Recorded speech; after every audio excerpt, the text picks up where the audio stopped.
Hi, this is Takashina from Jazz Lab Japan. Today it's a kind of continuation of the last video that I shot and shared with you. Talking about the rediscovering the greatness of the the U.S. pressing in the 50s and the 60s. And yeah, as I said in the last video, I got a bunch of some original, some very very early pressing of the original, like Prestige, Blue Note, especially Blue Note, and I just want to specifically talk about the stereo, pressing of the Blue Note, like this one.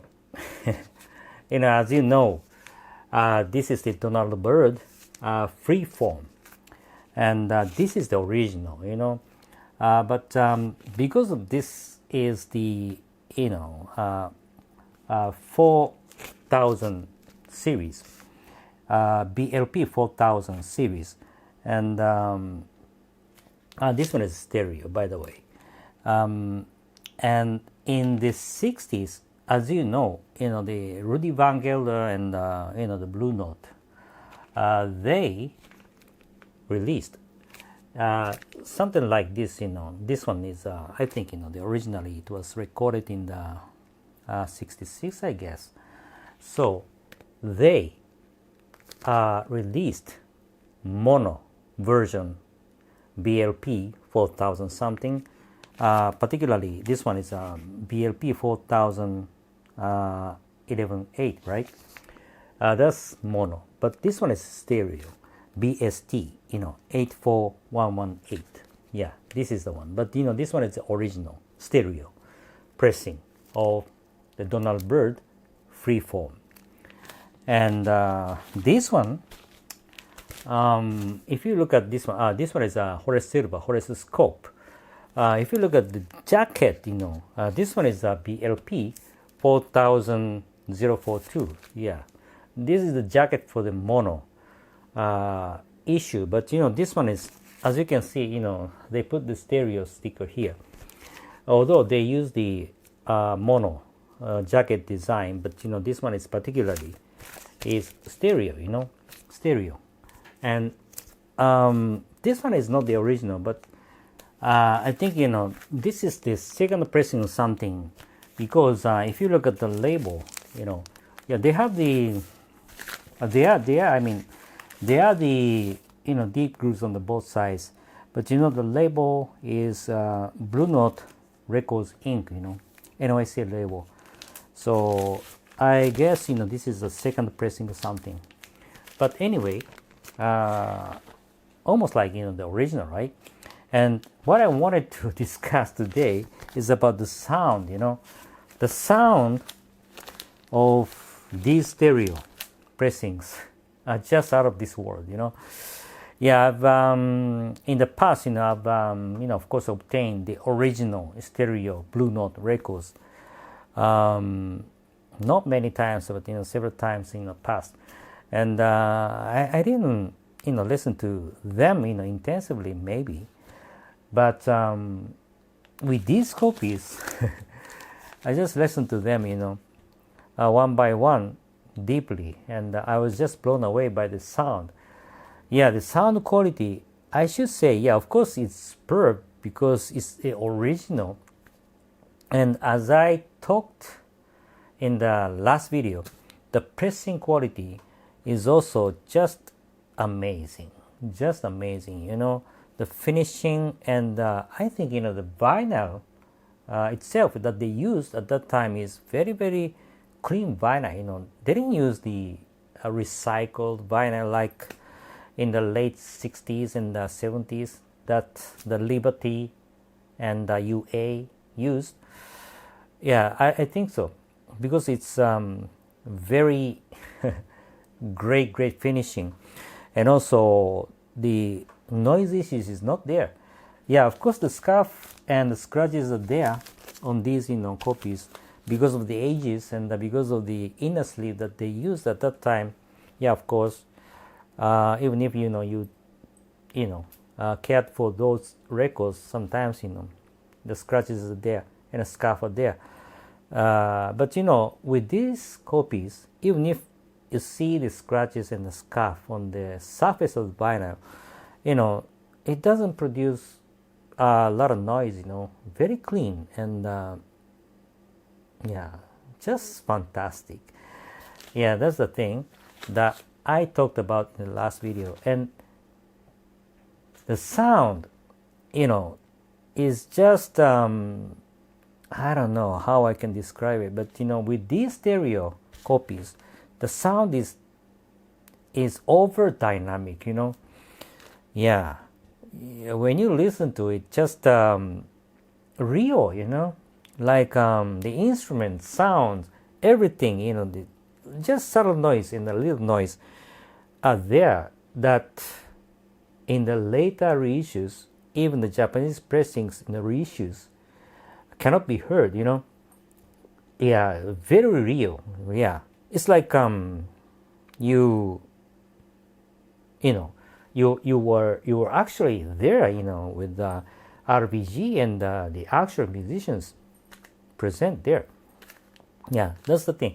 I'm not exaggerating, So I was just blown away by these stereo originals. Yeah, and as you know, that RVG at that time in the 50s, especially in the 50s and the early 60s, he was just imagining the setting that the audience or the listeners would listen to these records in their houses.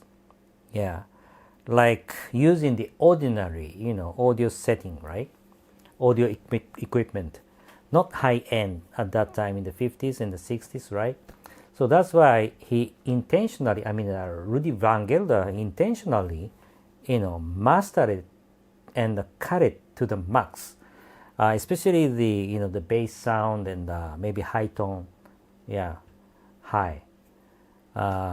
So that's what most of the jazz collectors say, and I think it's true with listening to these stereo pressings.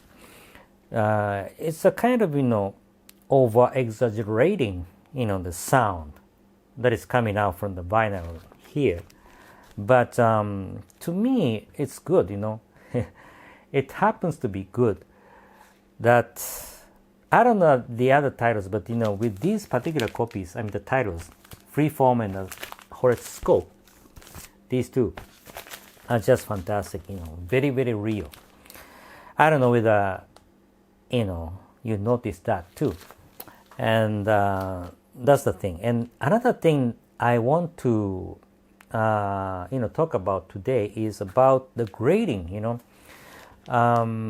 As you may have noticed, most of you guys noticed that my grading is not the usual grading that most of the jazz collectors, especially outside of Japan, use, because I don't know, gold something, that's the international or standard grading system, right? I forgot the real name. Sorry, because I don't follow that. And one time, last month or something, one of the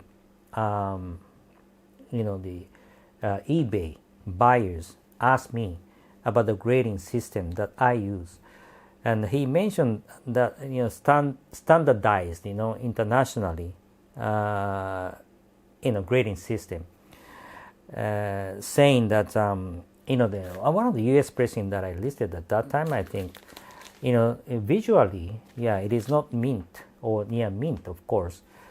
In the 70s, 60s pressing, of course, there is nothing like mint condition record available on the market, right?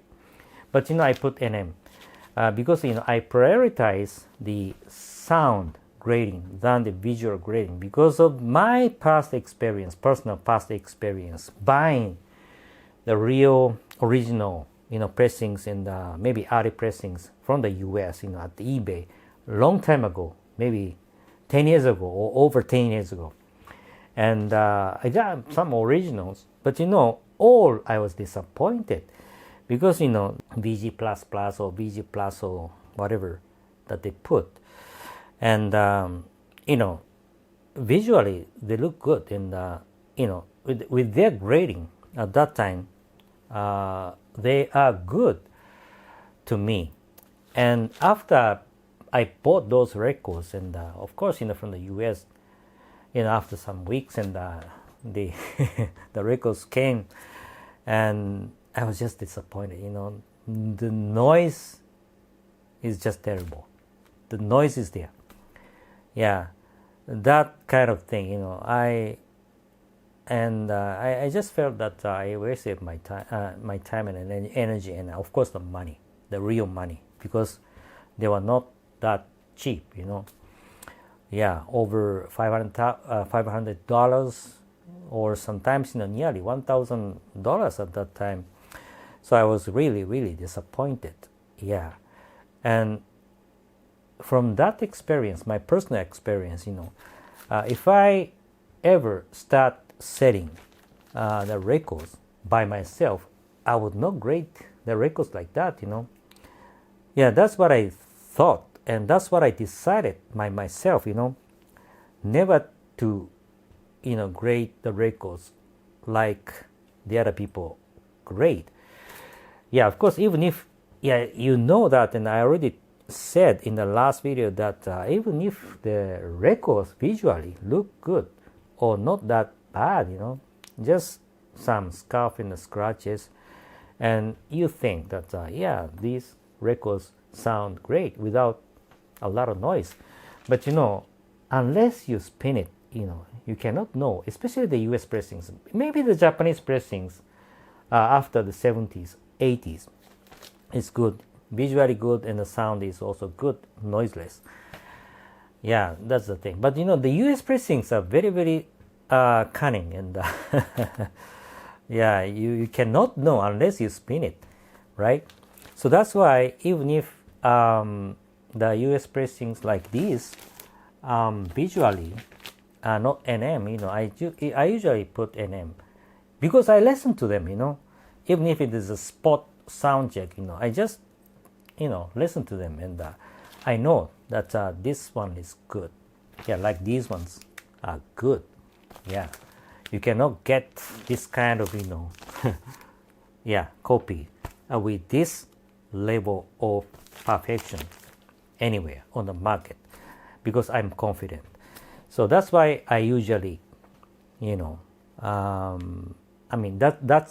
that's how I usually grade the records.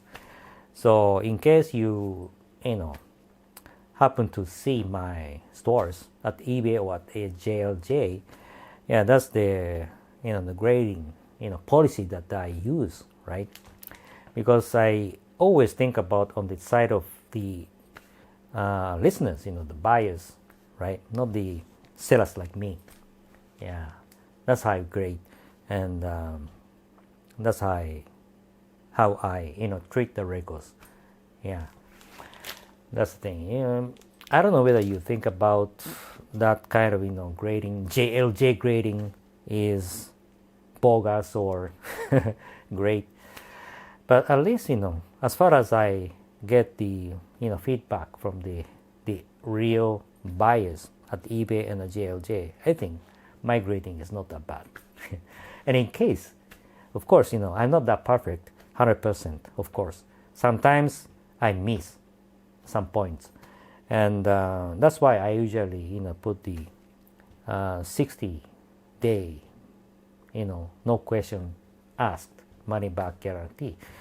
Yeah, that's my policy. Anyway, that's my story. Okay, back to the main topic. Okay, I was just blown away by the Blue Note, the original stereo pressings. I think RVG and those people involved in pressing these records are just fantastic. Respect, salute to the US pressing at that time. That's it for today. I hope you like it. And lastly, I will say that please continue staying safe, healthy, and be connected with the music we love, jazz. Thank you for watching today, and I'll see you next time. Bye-bye. Thank you.